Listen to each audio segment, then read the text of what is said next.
প্রিয় দেশবাসী, এতক্ষণ প্রতিবেদনটা আপনারা দেখছেন। উনি আমার চাচাতো ভাই। বর্তমান অবস্থা আপনারা দেখছেন। আর প্রায় 7-8 মাস যাবৎ উনি এই অবস্থায়।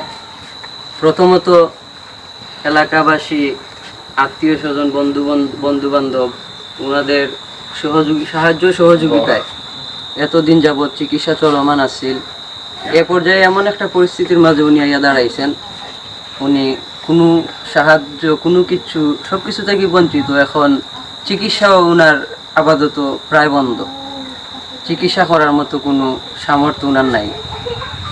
দেশবাসীর কাছে অনুরোধ, আপনারা এই পরিবারটার পাশে দাঁড়ান। এই পরিবারটার পাশে দাঁড়িয়ে সাহায্যের হাত বাড়িয়ে দেন। এই পরিবারটা যদি আপনাদের একটু সহযোগিতার কারণে, একটু সাহায্য অনুদানের কারণে যদি এই পরিবারটা যদি বেঁচে যায়, এর যা যা আল্লাহ পাক আপনাদেরকে দিবেন।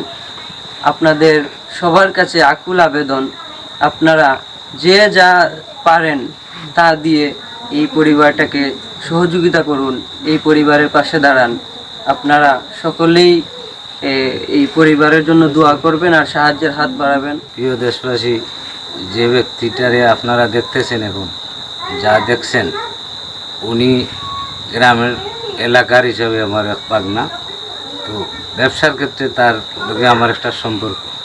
তো আমার লাইফে এত সহজ, এত ভালো মানুষ আমি তার মতো কম পাইছি। দুর্ভাগ্যবশত তার অ্যাক্সিডেন্টে এই অবস্থাটা হয়েছে। তার 3টা বাচ্চা বর্তমানে খুব খুব কষ্টে আছে। প্রায় আমি তার বাড়ি আইলে তার অবস্থাটা সইতাম পারি না। যে যতটুকু পারছি আমরা অতটুকু সহযোগিতা করছি।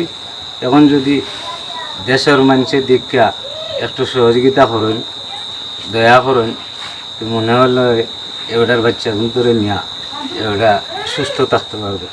আমি বড় অসহায়। এখন আমার 3 বাচ্চা লইয়া আমার একটা ছেলে হাফিজি ভর্তি করাইছি। আল্লাহ যদি আশা পূর্ণ করে আমার বাচ্চা গুটারে হাফিজি করাইতাম। আর ও 3 বাচ্চারে যেন কীভাবে মানুষ করতাম, ও টেনশন চিন্তায় নিয়ে একটু পেরেশানির মাঝে। আর আমার পাউটা অ্যাক্সিডেন্ট করে ভাঙছে। এখন আমি বড় কষ্টে আছি, চলতে পারতেছি না। আপনার কাছে একটা অনুরোধ, আমার একটু সাহায্য হেল্প করার লাগে, যাতে আমি বালা করে আমার ডাক্তারিটা করাই আমি সুস্থ হইতাম পারি, আমার বাচ্চা পাশে থাকতাম।